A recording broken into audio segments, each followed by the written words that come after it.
Hello, everybody. Welcome back. Last week's episode was our first one where we were introducing my new album, Brand New Eyes, and we talked about the song I Am the Fire. This week, I'm happy to be back with my partner in crime, Jovan Ducret, who produced my album.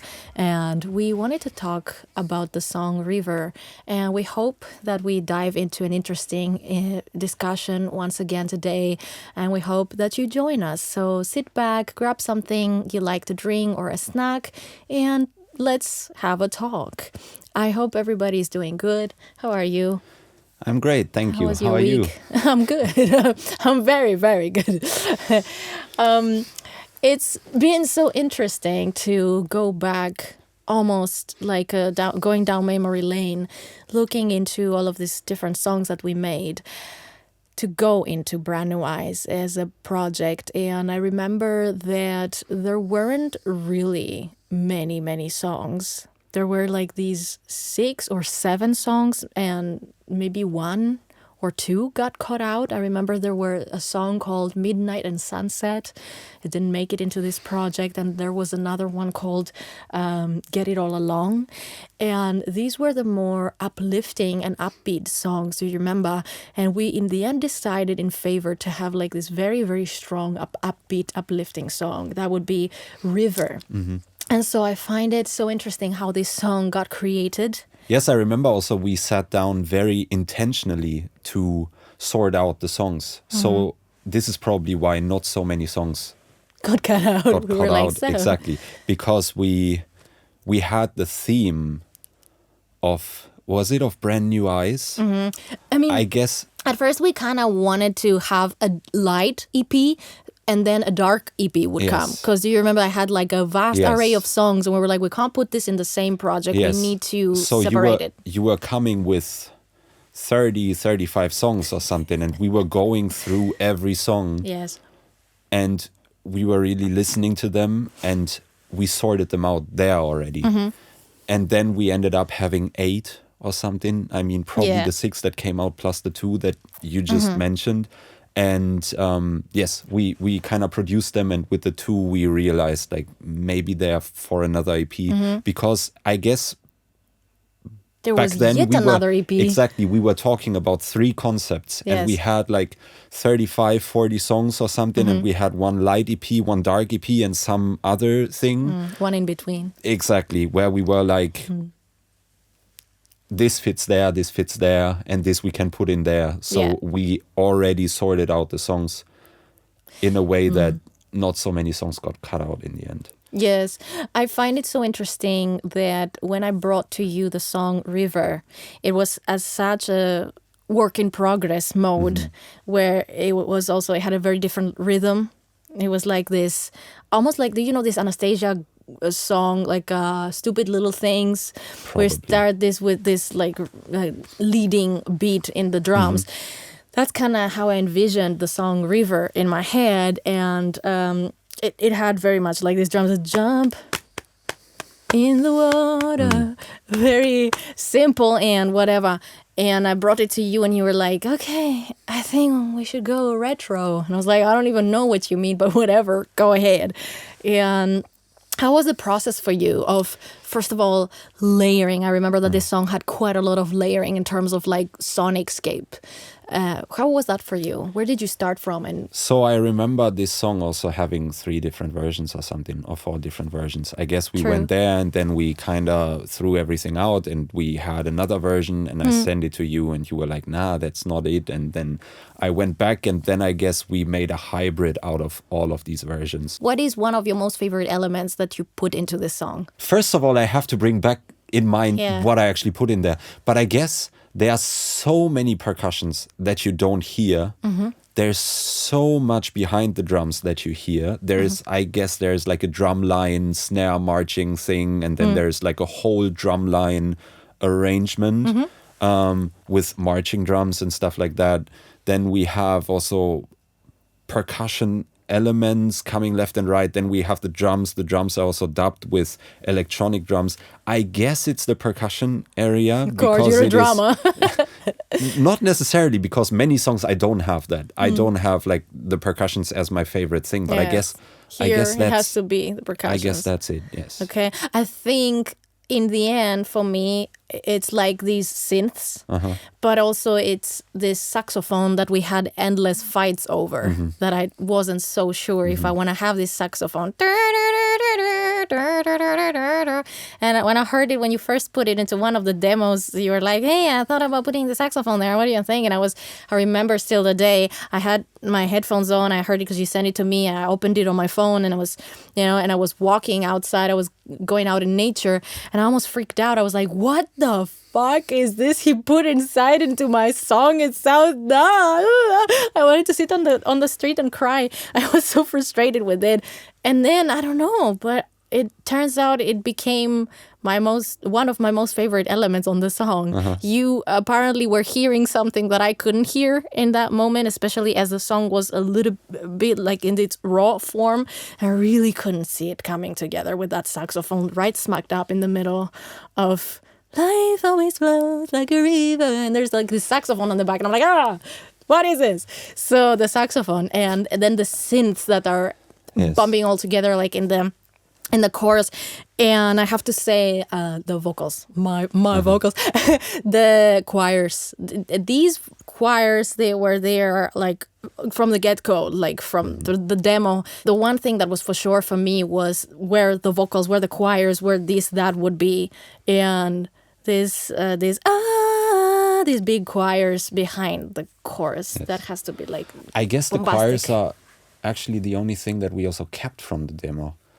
Yeah, I'm not some really of them, sure. I would have to go back and check, but I guess the choirs are even from the demo.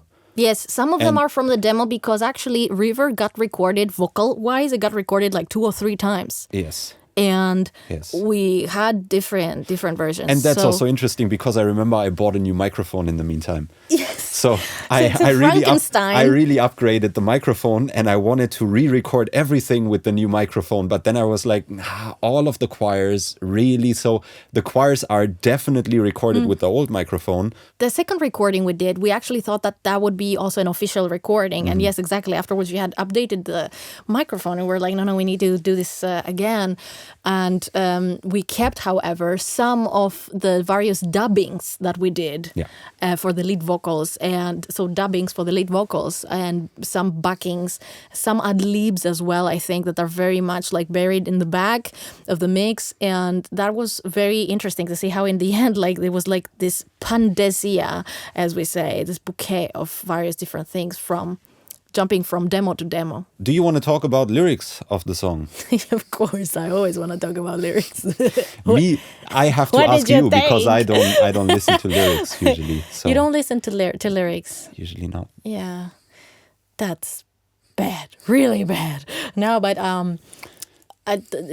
River is actually a simple song in the sense that it's really about the fact that, life is always in motion, and you have the smartness to let it guide you somewhere. Something can come out of it differently if you keep on gripping and resisting or not flowing with it.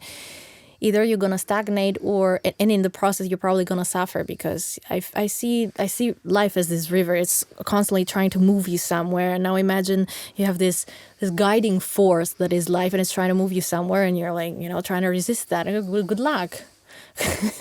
So I've seen it for myself that so often I felt bad about places I've been in life. And funny enough, not because I really felt bad about where I was in life, but as soon as someone from the outside would come over and would look at my process and would comment on my process and would say something about it, as soon as someone made me see my process through their eyes in a negative manner, that was the only way that I found myself wavering or doubting my path or whatever. Because the rest of the time, I'm a very simple person. I get something, I know that's my path. I go ahead, I do it.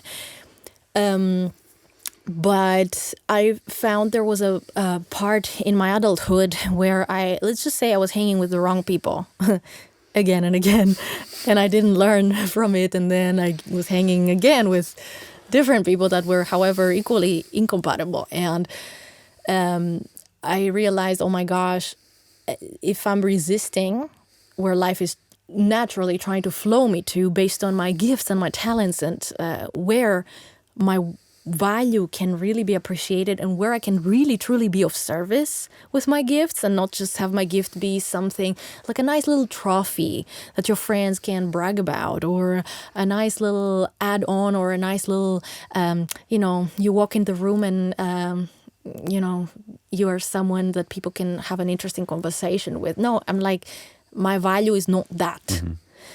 My value is not, it's about how can I help? How can I serve?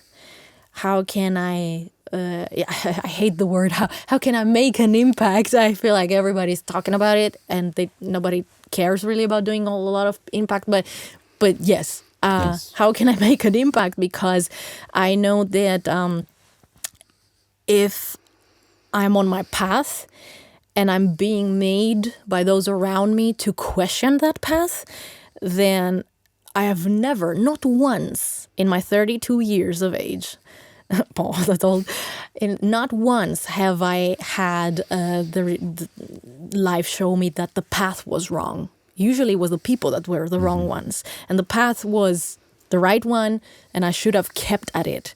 So all of these thoughts about where am I at in life and, should I be somewhere else? I'm not a person that gets jealous also. I don't know, jealousy is not a feeling for me, which I know it might sound a little bit hypocritical, but there is, if I notice something that I like, I get curious. I'm like, I want that. I like that. How do I do it? You gonna show me or do I figure it out on my own? Imagine one of my first friendships started out because I saw this girl and she was playing piano. And at first I felt like, man, she's just good. And then, however, this thing kicked in for me and I was like, I got curious and I went and I was like, care to show me? And, this friendship started too bad this friendship actually ended because of jealousy reasons, but from the other side, which is so ironic because, it started with me looking at that person and being like, wow, I want that too. So I'm trying to say, that's why I'm bringing this example. I see that it's not just me or whatever. I see that a lot of people are struggling with these ugly little gremlins that go into your head through your ears. And these are the words of other people, all this comparison, where you are at in life, where you people fall victims to envy and jealousy and whatnot, or to just the sheer feeling that they're not ahead in life or that they are left behind in life or that they are at the wrong place at the wrong time. All they need is a little bit of luck to get out of their terrible situation. And I'm like, I've been in terrible places. And I only afterwards realized that that was the exact place I had to be. And in hindsight, I wouldn't change it. Not even abusive situations, not even seriously traumatic things that happened. Because, I wouldn't have been who I am now. And the person I am today, it might sound a little bit whatever, but I wouldn't change who I am today for any other version of me. Surely there's been parts of me that died, and I guess you know that too, because every time you're leveling up in a there's whole version of you that is bye-bye. Yes. You look in the mirror and you're like, I don't know who that is, but okay, let's vibe with it. But that's it. Wherever we are at, whatever stage we are at, the good, the bad, and the ugly, just to realize that life always flows like a river, and it always moves you to the next and the next and the next. And if the next is a pickle, an ugly pickle, that's where you're supposed to be right there, because that's only how, the next stage is going to make sense. And the previous now makes sense based on the new one. And so if we are resisting life because of all of these preconceived notions that the world puts on us of where we are supposed to be, what our life is supposed to look like by that stage, by that this, by that, it's a disaster. It can't go well, not for us and also not for those around us. And so River, I wrote it like really one day I just had this realization. There was something that it took me almost like 5 years to get over it, to get over the hurt and the wounding of everything that happened. And one day it just clicked. I'm slow, but at some point it happens for me. It just clicked that it's all good. It was important. I had to be there. It had to happen. It had to happen. Because then something happened good for me that had derived as a result of me changing after that experience. And I was like, wow, I could have never rendezvoused with this blessing if I had not gone through this and that to change me in such a manner that it propelled me into a different path. So yeah, that's what life is, I feel. And it's a constant discussion, I feel, also with the universe, God, life, however you call it. It's a constant dialogue, I feel. Life brings you stuff and it says, do you like this? And it's up to you to say yes, no. If you say yes, life keeps bringing you more of that. If you say no, and life is like, okay, let's send her something else.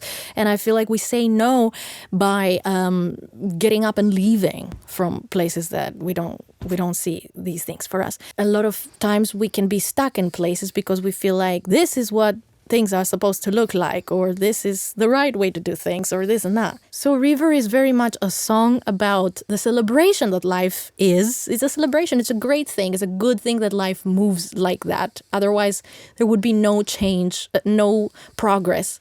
And at the same time, it's a all is well message that, hey, don't worry, life always knows where you are needed. It's going to place you there. I've seen it that I've been in places in my life where I was like, what the heck am I doing here?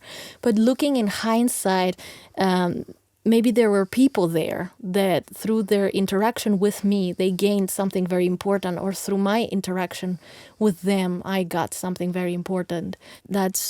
We need to remove the judgment from our experience, from the experience that life is. And I think that's what I was feeling very strongly that day. So I sat down and I wrote the song in a celebratory mode, to be honest. I mean, don't get me wrong. I'm aware that people are really, really going through really tough stuff, right? There's people suffering from all sorts of things right now just because of the way things are in our world. And people are suffering from loneliness, feeling alone, all of the practical, challenges that people face. And it's not that I wanted with this song to say, oh, everything is good, just don't be, so serious, don't see everything so negatively. No, I wanted to offer a reassurance that there will be a time when things will start making sense. Because I know that in my life, it was a long, long time of taking really deep deeps, right? Where you're like, what now? And at some point, things do start making sense. So I felt like I had to put it there also for future referencing for myself if I ever find myself in a similar situation where I need to hear these words. I need to hear someone, because with me, maybe it's because of the nature of the work that I do as an energy healer. Usually I'm the type of person that people will pick up the phone to call me, to ask me for advice. So when shit hits the fan, it's like, apart from you being my partner and my, safe container, a lot of people want to be there for me, but let's just be honest, let's acknowledge it that they can't be there in that capacity that I need them to be there. Or at least in the capacity that I am able to be there for them. And it can, again, feel like a very lonely place.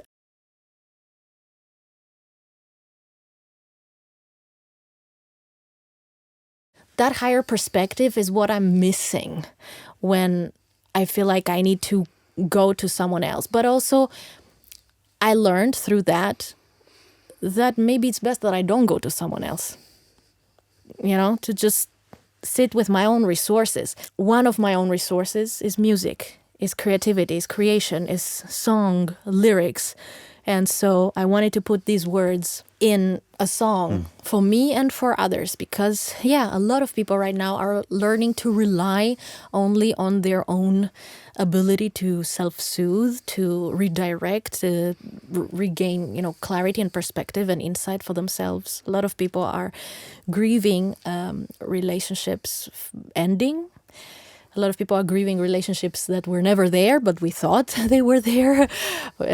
So I think right now there's a lot of redistribution of where our energy goes and what kind of connections we maintain and who is really there for us and whom we are inclined to be there for and under what capacity.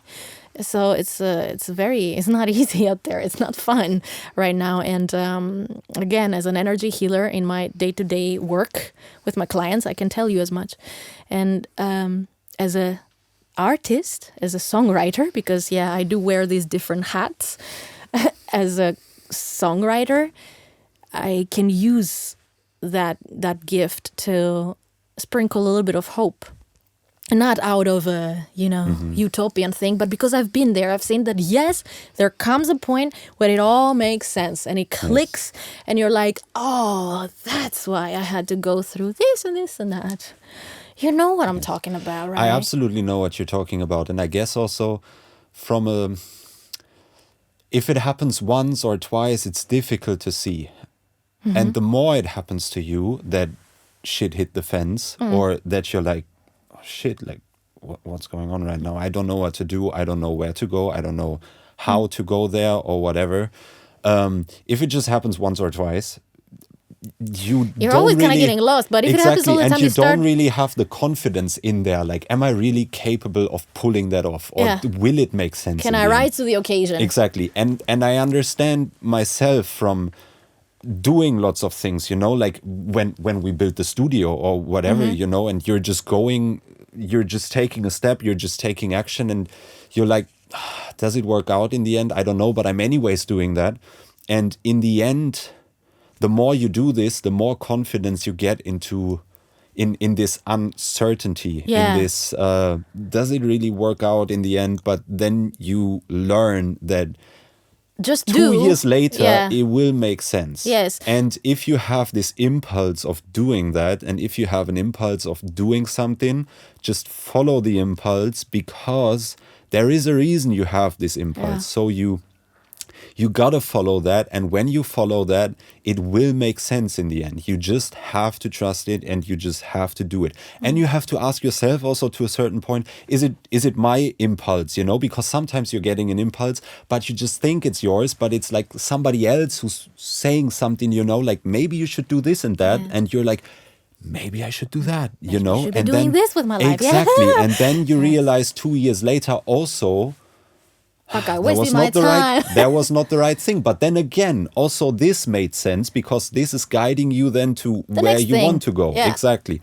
So if you have an impulse, just follow it, and it will make sense in the end. Always. Yeah. And I feel, as you said, that for a long time, you could be asked by life to go on faith alone.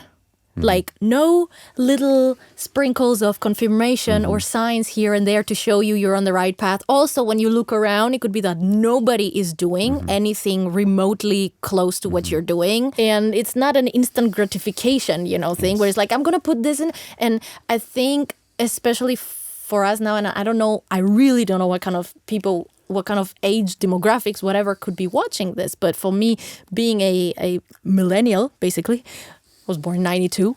I'm not going to hide it ever. Not even when I'm 90 and people are like, you're a woman, you should hide your age. I'm born in 92 and I'm part of this generation where we saw examples from the previous generations where, they knew they're going to put their chips into something and they're going to get something in return. But we're one of those generations where, everything collapsed on our watch, and we don't have that. We've been the first generation called to deal with the fact that you could be putting all the chips you want in that damn machine. It's not bringing something out apart from when the divinely appointed time really has come around. And trusting in that divinely appointed timing, what are you talking about? Are you nuts? Are you a hippie? Are you what is that? I need my bills to be paid. I need my success. I need to be there by age 30, whatever. And that was a great lesson for me. Also, that I didn't even need that. My life, my river was supposed to take me through all sorts of different channels and levels and layers. And, that's also another thing, that every river is very different. And trying to good luck trying to, control a river where it's naturally meant to go. Yes. And this is also this is where most people break, if you think about it, right? I mean, me too previously, and you probably as well, is when you take an action from an impulse and you don't get this instant gratification, and it could take a year or maybe 2 years or sometimes maybe 7 and 8. Or sometimes even longer, and you took this action and you feel like it's the right thing, and then you have all of these other people in your environment telling you exactly, and checking and asking every 2 weeks, like, and how is it going? And then sometimes, I've told you maybe it shouldn't, maybe that wasn't the right thing. I mean, maybe you should just come back home, do this, that. Or maybe you should have done something else, or I don't know. And this is, I guess, the most important point, where you stick to what you had, because what you had in mind. Yes. Because if you have to stick to your guns. Because if you don't stick at that point and you're going back, then you will never go through this threshold one time of I'm doing it anyways, and I learn for myself that when I do it and I go, and it doesn't matter how long, at some point I will reach where I wanted to go. Yeah. I also feel like sometimes the more complex or the more advanced the vision is, of course it's gonna take longer. It's just, I feel like in society we've been dangled certain things in front of our nose that were not all that elevated. They were, if you think about it, pretty straightforward. And so it was easy to attain them just like that. If you were willing a little bit to maybe like sacrifice some parts of your integrity, they were very easily attainable. And I feel like the newer generations, and not only, because I'm seeing also from older generations, more and more people awakening to, I don't want to be doing it this way, I want to do it this way, And so people are starting to go for these exactly off the beaten track goals that are, first of all, not a lot of other people have done that all that much, so there isn't much mentorship available. There's quite a lot of people who are trying to sell courses and whatnot, so don't look to the internet. That's what I learned. Look to the inner resources, what you have, and look to your path. Your path is going to inform you about everything. Like I've learned at this point, and I really don't want to jinx it or anything, because you know how these things are, but at this point, I have learned to have blind faith on my path. I might scream and cry and complain, yes, but deep down, I maintain this faith in my path that guide me. I don't know what you're doing, but guide me. Information starts coming up when you are in this space of trust. And trust doesn't look like, everything's going to be fixed. Like, as I said, it could be that you're sweating and you are losing sleep or whatever, but you're like, okay, show me things. And I really believe, now this is gonna really go hippy-dippy area, but I really believe in the power of prayer.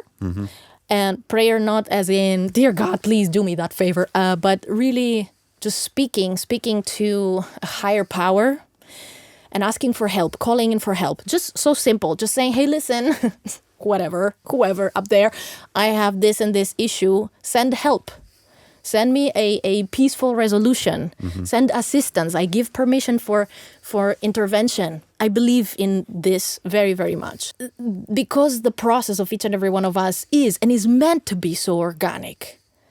These old ways of, you're supposed to do this, like plans being laid out for you before you even, this doesn't work anymore. And that's why we feel like our world is collapsing, but it's actually not. It's a purge of things that no longer work for us. Because you see, as humanity, we do want to expand. As creatives, we do want to expand. creative beings. Humans are creative beings in, like, it's not about, oh, I'm a creative, I'm writing music. So many people are telling me I'm not creative at all. If I go around and I look into your kitchen and I open your cupboards, I'm going to see all of your creativity being, channeled in how you are storing your stuff and all the Tupperware you have and how you decorate them and how you, sort your pasta and whatever. Everybody, we all have this creative spark inside of us. And in these old structures, it cannot be expressed. So, of course, the old has to break down so that we can step as humanity, I feel, into our full creative capacity and co-creative capacity. Because look at what is happening when I'm mingling with you, or we're mingling with that person. Yeah, so definitely I agree with what you said. When it's like, it's I call it the jello before you walk into the door of the next level. It's like you have this big door and you're just about to enter it, and the door is covered with jello. And it's so hard, you get sticky in there. And it's like, but that's when you have to not listen to the people who are like, hey, I think you should come back. This thing is not working for you. It should have worked by now. And that's where you have to stick there. And you'll be like, okay, I have to relax. It's a little bit like the Harry Potter movie, The Philosopher's Stone, where the kids are falling into this plant that is like grabbing them, and they're fighting, and they can't pass through. So the moment they relax, that's when the plant allows them to, go to this other level. That's how I feel it. But you said also something else that resonated with me. Exactly. If this happens once or twice, it's very hard for you to find your confidence. If these things are happening again and again and again, of course, it's a doozy, but there is a positive thing that comes out of that. You start to notice patterns, and you start to notice these cyclical things, and you're like, that's how it went also last time. Like, you start realizing it after the fifth time. Hold on, why am I panicking? This reminds me of something. And last time, and the last time, and the last time, it always did this cycle. So maybe if I hold out a little more, or if this helped last time, or... So whatever it is, I feel like this space is a space where a lot of nervous system regulation is very important for us as human beings and creatives. If we wanna continue to be in our creative power, nervous system regulation is very important during these tough times. And I've seen you doing quite a lot of breath work, and doing cold exposure, and doing your sports, and doing, for me, prayer works for me, meditation, whatever, working with crystals, doing energy healing work, that's just how I tick. With you, I see you are more oriented, like action-oriented, moving your body, going into sports. Would you like to share a few things on what you have seen has been able to help you self-regulate on the physical level? That translated into your mental? Yeah, I mean, first of all, sports is a whole nother big topic, and also like breath work and stuff like that. I mean, breath work always directly sounds so big, or like a breath work thing, what I'm doing or something, but sometimes it's just, I don't know, sometimes it's just to get conscious of your breath. Like in certain situations, like let's say you're in a conversation or whatever, or you're having stress, or I don't know, and you just take a big breath. That's it. Just to calm you down. That's it. Just consciously be intentional sometimes. Exactly. I find it funny, that so often people hear about meditation and they're like, what is meditation? I don't know. And sometimes it's just that remaining anchored to the breath. Exactly. So, and I'm thinking, I mean, obviously you can go into breath work, you can go into sports, and I'm also doing sports maybe a little extreme and a little extensively. But I guess the main thing is to just get conscious in your body. That's it. Yeah. And get out of the head and into the body. Exactly. And that's it. Everything else, of course, comes on top. But that's basically I find it so interesting because I feel this is very much linking into where each and every one of us is most of the time. So for me, for example, I know I'm dysregulated, or I know I'm dissociated, or whatever, just I need to get back here, in terms of I'm constantly somewhere up here. For me, that's just who I am. That I've always been like that. I've been always a little bit hovering a little higher than my body. So to me, I really need to get myself, like whoop, just all the way down, from up there all the way down into the body. For most people, I'm realizing It's just that they're here. So it's as simple, really, as a simple breath work. It can really pop you from here.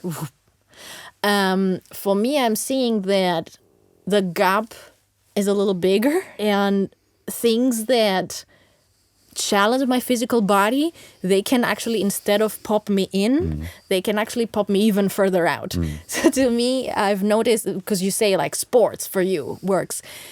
For me, if I go on doing sports, I mean, anything more intense than just stretching, I'm out. I'm completely not here. So I think it's very important during these times that we each just find what works for us. Again, one more, level where we can't just be doing one size fits all. We really need to see what works for each and every one of us. For me, the slower, the better. I really need to slow down for me to return here. For other people, they need to feel... To me, it's basically like I feel like I have a battery, and most of the times, or sometimes, my battery is overcharged. So if the battery is overcharged, I have too much energy to be occupied with unnecessary stuff. Yeah. I'm too much occupied with thinking about that, thinking about this, thinking about that. So when I'm then going to the gym and I do sports, so I'm not going to the gym, I'm not doing like strength Pumping training iron. or something. So what I do is martial arts. And if I go to training, that means probably fighting for 1.5 hours or something, or doing like some mid-practice or whatever, You need to come back here, because if you get one in the face, you're done. Exactly. So you need to be focused on that. But the thing is also, it gets exhausting, or it is exhausting. So Physically. So my battery gets drained Yeah. a lot. And I really give it also everything when I'm going to the training. So when I'm coming back from the training, I have the feeling from an overcharged battery. My battery is like, I just have energy for the necessary stuff. Like breathing, eating, Go to sleeping, sleep. like if I go in the morning, I go in the morning and in the evening usually. So if I go in the morning, it's really enough to do my work, but not to overthink my work. Yes. So I feel like every time when it takes I'm getting the edge away. So every time when I'm in my head, I feel like I have an overcharged battery. I have just too much neurons are firing or whatever. And so to me, it's like, okay, I just need to drain the battery. Yeah. And that could be done probably by anything. Yeah. I don't know. But for me, that's the thing. Just interesting. If you try out 5 things, 1, 2 have to work. And if nothing works, then great. That alerts us to a different need we have. So let's start looking to completely different alternative modalities or practices. Again, breaking out of this mold, right? Brand New Eyes, the album, you guys. Brand New Eyes, like seeing the world with brand new eyes, not necessarily following always the same old, but really opening our horizons to new perspectives, new possibilities, new opportunities are born through problems that are persistent and can't find solution in the usual routes. Did you say roots or routes? I think you say routes. Roots are like roots. Okay. So having said all that, what are you saying? Should we go ahead and play River acoustic here for our viewers? Why not?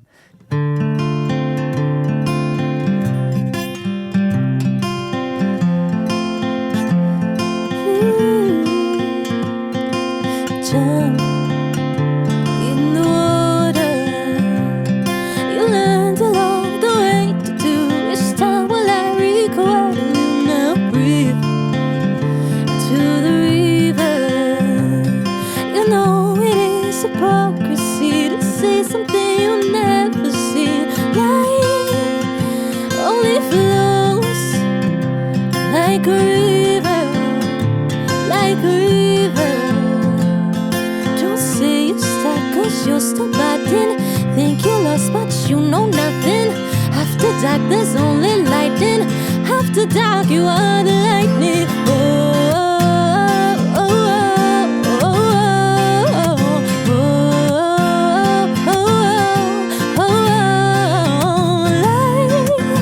only flows like a river. And after dark, here comes the lightning. Take every teardrop, turning into rain for your labyrinth no blooms now. In a guidance, turn out the noise and breathe anew. It's only there, right in the silence. Light only knows where you need it every minute. Now you shouldn't be anywhere else, not other than you. Don't say you're stuck, 'cause you're still learning. After dark, you are the lightning. Oh.